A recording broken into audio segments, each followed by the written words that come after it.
Hi guys, and welcome back to another live broadcast. This is going to be an interesting one this afternoon.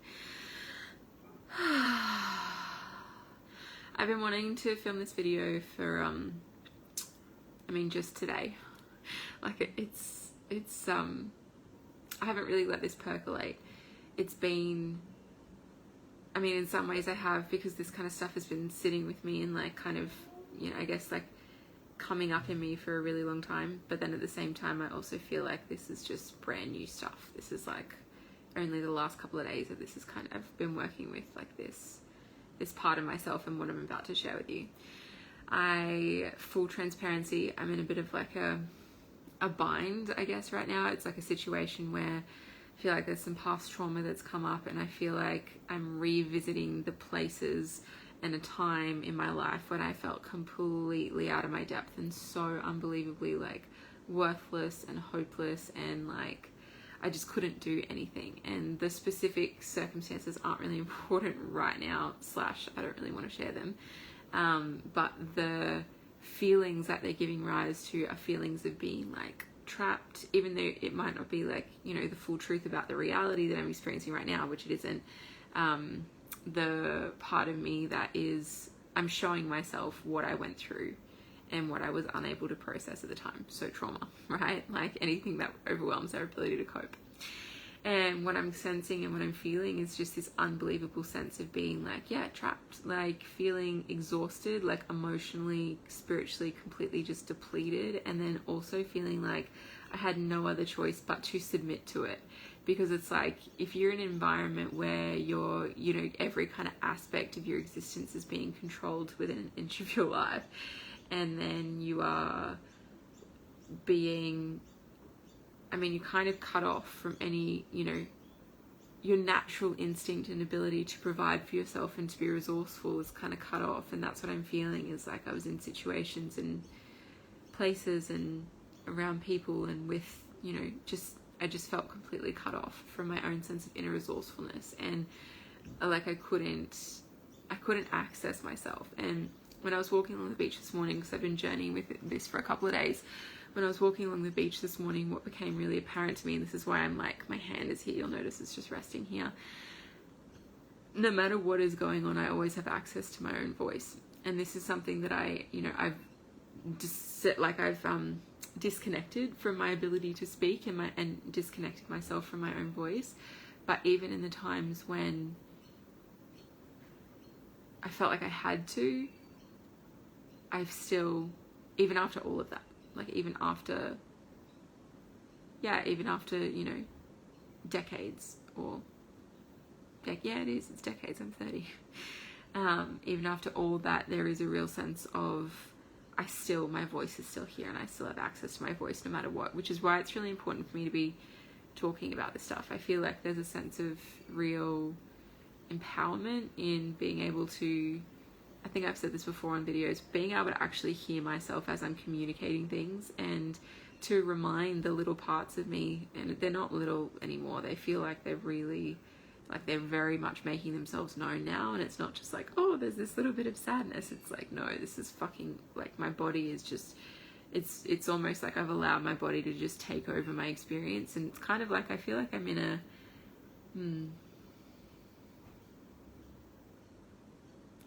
I wonder, I feel like this analogy might not hold up under further inspection, but I feel like I'm in like a virtual, like a VR suit, and it's like I'm allowing my body to finally show me things, like take me back, to show me, like to give me an idea of what my experience was, experiences that I need to now reconcile within myself, and experiences that I might not have been like consciously aware of and that I've repressed because they were just too painful at the time and I didn't have the tools that I needed to be able to work through them.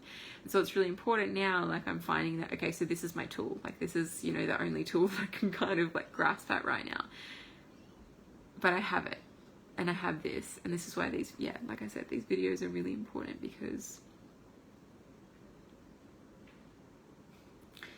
I can feel that, I'm learning to, and I can hear the truth of myself in my own voice. And it doesn't matter how many times I refused to use it, or I didn't feel like I didn't because I didn't feel safe to use it.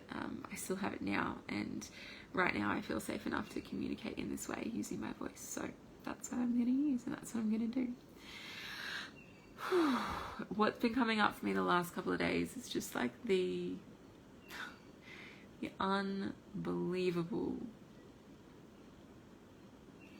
torture that a lot of us, I feel like it's just all of us, like,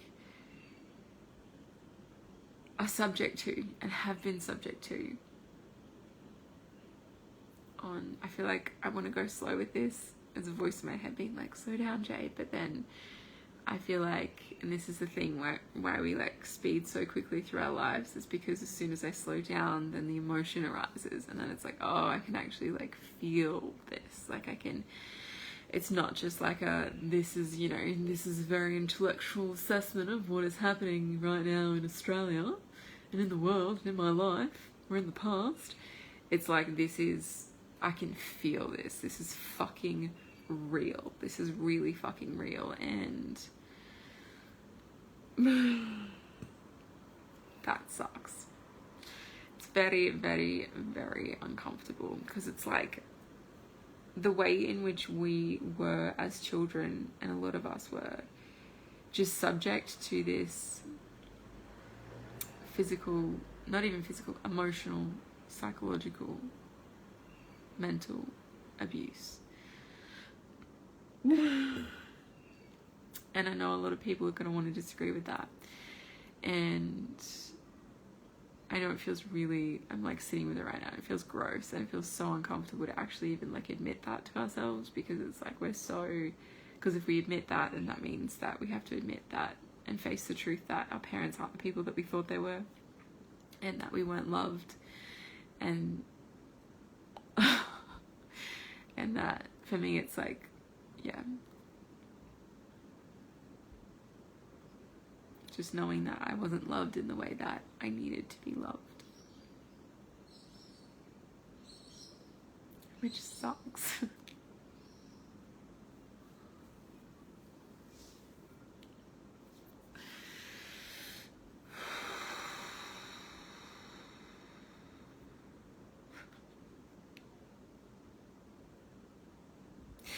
And I'm like witnessing it firsthand right now with working in education and seeing all of the ways that children are abused and neglected and just like held in contempt, and just like, and all the ways that their tiny little bodies are rebelling and they're trying to like stand up for themselves, and they're being labeled as having behavioral issues, and they're being told that they're like difficult, and they're being like, it's just being like, they're being medicated. Like, what the fuck? And it's just, it's a system full of people who just don't understand, like just genuinely don't understand. And I feel like I'm still being a little bit too lenient. I'm refraining from using other people's words to kind of like, because I'm reading a book about this at the moment, and it's helping me unpack a lot of this stuff, but I'm also cognizant that, like, you can see how I'm like intellectualizing it, but it's important for me that especially when I'm speaking on here, that I'm not just like parroting what someone else is saying. It's like actually coming from me, and that takes time, right? Like, it takes time to, process what I've read, and actually like come to my own conclusions, my own deeply felt conclusions about it. But what I'm feeling is just this like rage, this like fucking just helplessness, this sense of like, oh my god, I want to do something, but, and again, this is like my own childhood stuff, like I want to do something, but I feel like whatever I do, it's not going to be taken seriously, so why the fuck would I do anything? Which is how, like, I mean, that's how, if you think about, if that happens again and again and again, of course you're going to get depressed, like of course you're going to feel helpless, like, and powerless to change your life. Like, if all of your attempts, I've read a poem about this actually, all my attempts at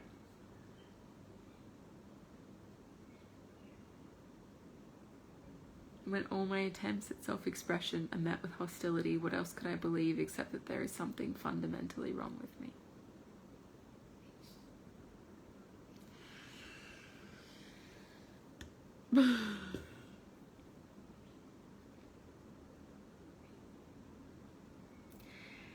what I've been doing some automatic drawing lately, and what's coming up is just like the unbelievable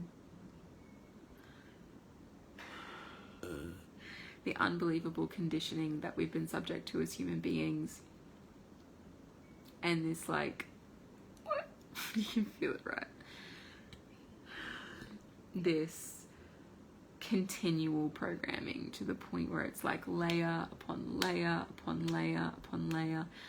Ironically, I heard literally this morning, I jumped on a call for this like random business program thing. Anyway, I jumped on a call and this guy was like, I'm gonna dump a lot of information on you today. And I just went, red flag, like immediately, like red flag. Like, how often and for how long have we literally just been like dumping grounds for information, for people's shit, for all of the stuff that they refuse to deal with, that they refuse to process, that they just, you know, wanted to whatever.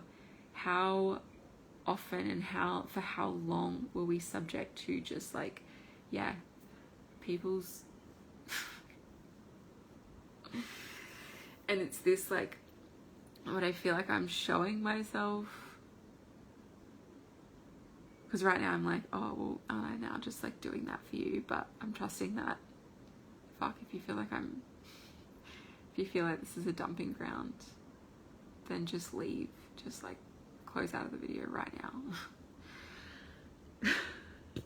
A little voice in my head was just like, no, don't go. It's okay, you can go. I will deal with the little voice.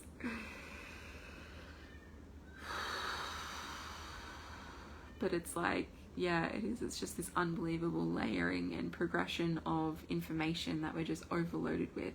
And it's a form of psychological like and mental abuse to just like entrain children, entrain people to adopt certain belief systems, patterns of thought, schools of thought, ideologies, to the point where it's almost like they don't have a choice. Like, you put a child in school, and I remember like I literally I would cry as a child. I would cry every single first day of school, and when my mum would leave from preschool all the way through to year 3. So it was like every first day back at school, I remember being so anxious. I remember like feeling dread when the holidays and Sunday night scaries. Think about it. It's like, think about what that is as adults. We experience that. Think about what it's our bodies like. It's our bodies trying to tell us. Could be. I think it is. Our bodies trying to tell us like how unbelievably afraid we were of a new week starting, which is like, how is that okay? How is that okay that millions of children all around the world are terrified of a whole nother, are terrified of going back to school, are terrified of like a whole nother week starting, like to the point where I would literally bawl my fucking eyes out. And I feel like, and then, you're stuck in this place, like when you're in school, you're literally, you're fenced in, you're gated in, you can't leave. Or, I mean, the illusion is that you can't leave. I know that a few people have just like, yeah, so yeah, like wagging. But as like, even in primary school, like, where are you gonna go as a primary school student? And just the unbelievable sense of like, holy fuck, like I'm stuck in this place, in this environment, and now I'm being force fed information. And it's just like, it's not even, the picture that I was drawing was just like lines. Oh, it was just like lines upon lines upon lines upon lines that eventually just became like this big black nothing, this big black like ball in the center that was just, you couldn't even see through it. And then eventually I just tore the page and just ripped straight through it, and it was just like, this is the split that happens, right? And this is like I still don't fully understand this idea of like a splitting the psyche, but what I'm getting is this, like, it's just like eventually there's just so much shit that is just poured into you to the point where it blacks out you and it blacks out your natural sense of self. And then there's like, yeah, maybe the tear that happens is between like, oh, okay, well, this is what I'm being shown, and then this is who I am, so I have to, disconnect myself from who I am in order to deal with the reality that I'm being shown. So it's like I guess that's what people talk about when people talk about self-abandonment and self-betrayal. It's like, well, because what other choice do we have? Like, I mean, I couldn't leave Like I couldn't.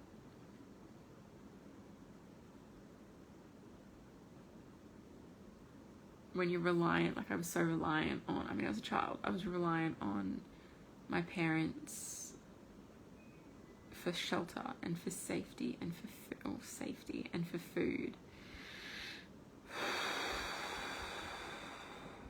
and for survival, right? And so when it's a choice between, and it's so funny because like the irony of this is it's like it's not even, I mean, it's survival of the body, but it, like technically you're still alive, but then the soul is being killed, the soul is being destroyed, or the you know, the natural zest for life is being destroyed. And what I'm seeing in education a lot at the moment, actually, and I've noticed this, just picked up on this and saw this really clearly recently, is that there's such a fear and a terror around losing the child, or like having something physically, like physical harm come to the child, that all all regard for emotional well-being, for psychological well-being, and like that kind of safety is just like disregarded. Like it's completely, I mean, there's like, no, it's just fucking gone out the window. Like I had an example of, I became aware of recently an example where children were, one particular child wasn't where they were supposed to be. And so the whole other group of children were left waiting on a bus in the hot sun, like it's almost summer here, it's fucking hot, afternoon, for an hour while they tracked down this other child. And all they wanted to do was get out and go and play in the park across the road, but teachers didn't allow them because there was no risk assessment for that park. I was like, are you fucking kidding me? So these children are literally sitting trapped in a hot bus, most of them with no understanding of why. Like they're literally like, and this is like the way, you know, it's psychological torture. You've got a park literally right there that's like across a road, and yet, and they can see and taste freedom, and yet they can't leave, like they can't move. And so it creates this like tension and this dichotomy of like, but it's right there, like I could just touch it, and yet I can't, because I would have to abandon my own sense of like,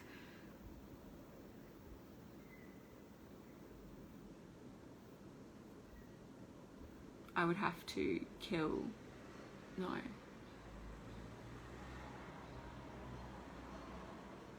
I would have to leave my teachers, and they are the adults who are responsible for my well-being.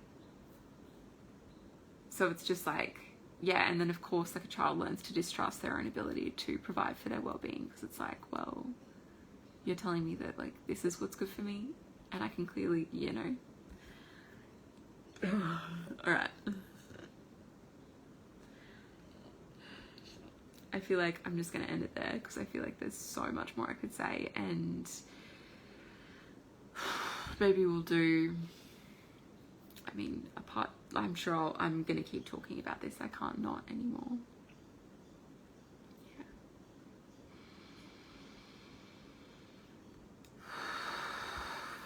I can feel I can breathe a lot easier now, which is great.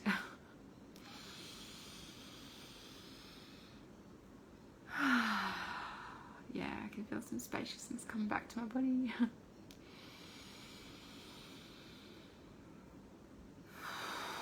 One thing that I didn't have when I was little was an outlet to actually express this stuff and really be heard in it, and now I feel like, I mean, I do have that as an adult now, and so this is, I mean, that's great.